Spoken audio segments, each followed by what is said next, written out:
the early days fighting with the Human Torch to the more recent MCU father figure relationship with Tony Stark, no matter who Spider-Man works with, it's going to change the game. Here's surprising Spider-Man team-ups that changed everything. The introduction of the Black Spider suit, aka Venom, was earth-shattering. Literally, it happened in the comics on Battle World when the heroes and villains were all actively brawling, but even metaphorically speaking, Peter wearing the black suit was a cultural reset. It introduced Venom to the Marvel canon, and that character has now become wildly successful all on their own and bonded to so many other Marvel heroes. The introduction of Venom created this whole new world that is ever evolving and introducing new characters every single year. It also spawned the Venom movies that did so well the company that released them, Sony, decided to start their own Spider cinematic universe. So when you're sat in the theater watching Kraven the Hunter and wondering how he got here, you can blame Venom. Venom, as a sim, takes on the appearance of his host, like if he takes over a horse, he looks like a horse. But as my roommate kept pointing out while we were watching Venom 2018, and also anyone looking at photos of the OG Venom look from 1984's Secret Wars, his human look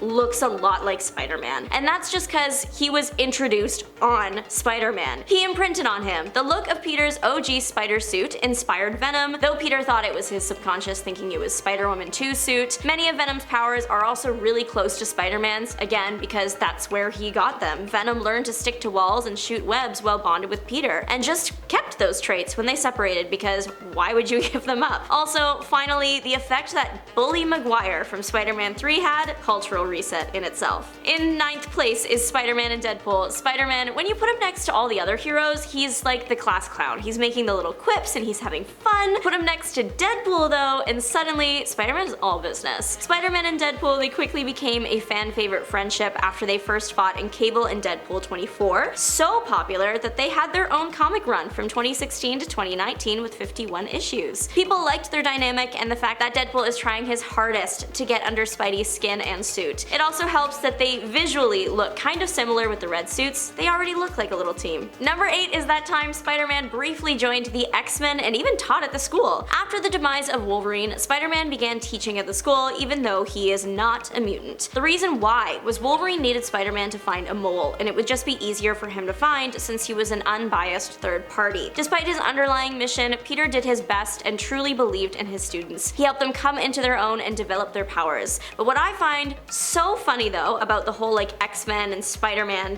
thing is the argument is always, why are people so chill with heroes like Spider-Man but they hate mutants? And J. Jonah Jameson is like, actually, I'm gonna flip the script here. I love mutants and I absolutely despise Spider-Man. In his early days, Spider-Man was also asked to join the X-Men, but he wasn't looking for a team at the moment. In 7th place, we have the relationship between Peter Parker and Tony Stark in the MCU. This changed a lot about Peter Parker's character because he wasn't really poor anymore. This is actually a major complaint a lot of people have when it comes to Tom Holland's Spider-Man. He is supposed to struggle a bit. That was a big part of his character early on in the comics. It's also why a lot of people connected to him. This guy who gets knocked down by not just the villain of the day, but also his personal life, but keeps getting up, it's inspiring. He worked with what he had and he became the best hero he could be despite not having unlimited resources. That's obviously very different in the MCU, pre-No Way Home. Peter makes his first suit, but the others are all provided by Tony. Tony also acts as a mentor figure at times. Peter does still learn a lot of lessons on his own, but Tony did show him the ropes when it came to things like being in space. Or there's the iconic, if you're nothing without the suit, then you shouldn't have it. The representation of their relationship in the MCU is pretty different from the comics. I'm sorry to tell anyone who is exclusively a movie fan, but they don't always get along. I think Tony literally threw Peter across New York once. Tony's father figureness towards Peter also directly resulted in this next team up that eventually ruined Peter's life. So our 6th spot is for another MCU team up, one that taught Peter that you can't trust everyone no matter how nice they might seem. I am talking about that of Mysterio and Spider-Man from Spider-Man Far From Home. This team up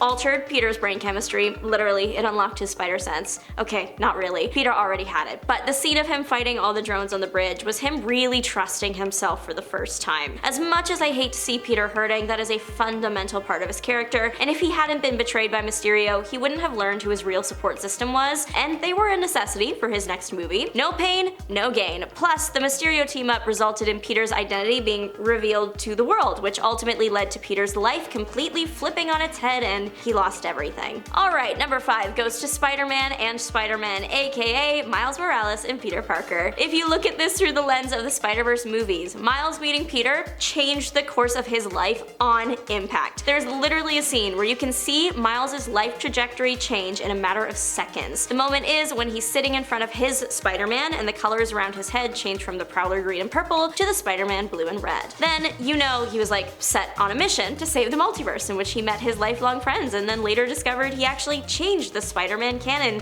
kind of, by becoming Spider-Man, and he was the first anomaly. So yeah, the game was changed with Miles Morales. Miles and Peter meeting in the comics was one of the things that alerted everyone to the impending incursions, and that also really changed the worlds. In spot 4, I have to put one of the Fantastic Four. I mean, it is in the name, the Human Torch. This was one of Spider-Man's first ever official team-ups. It was the first of the Marvel team-up comic run from the 1970s. This friendly, co-worker, super relationship has stood the test of time and set Peter up with the skills to continue working with other heroes instead of just being a loner. Spider-Man even rejected a few teams at first because he thought it was his destiny to always work alone. Spider-Man actually tried joining the Fantastic Four right at the start of his journey, but it was because he was looking for a job because he realized he can't cash checks as Spider-Man, so he needed to join a super team with a salary. 1 against 4, he did destroy the team and portions of their lab, only to swing from the window upon finding out they don't in fact pay. 3 spiders for spot number 3. Was there anything more surprising than seeing 3 Spider-Man team up in Spider-Man No Way Home? Like,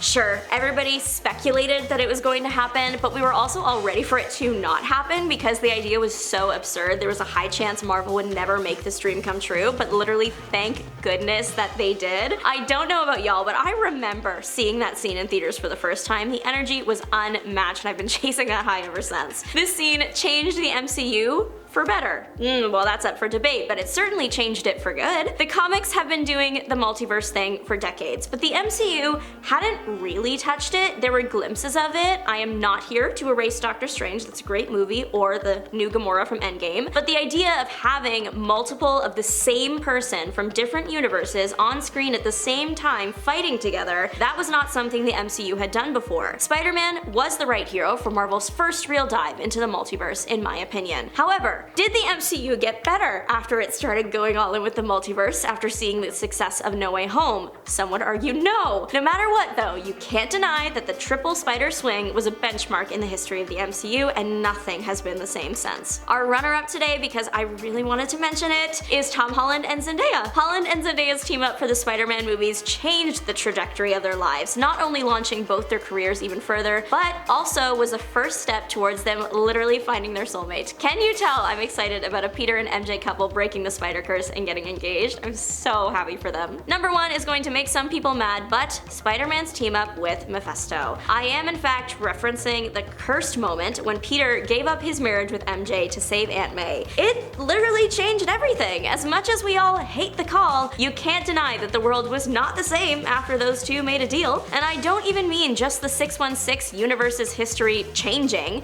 but since this deal with the devil, things have changed in the way Marvel writers are allowed to tell Peter's story going forward. A Marvel editor went viral in 2024 for saying that if a writer wanted to make MJ and Peter a couple again, that's fine, they just can't get married. And that's the rule now, Peter can't get married. But what do you think? Let us know, and if you want more, check out this video. We get into all the menaces that are not the X-Men's #1 fans. Thanks for watching, bye!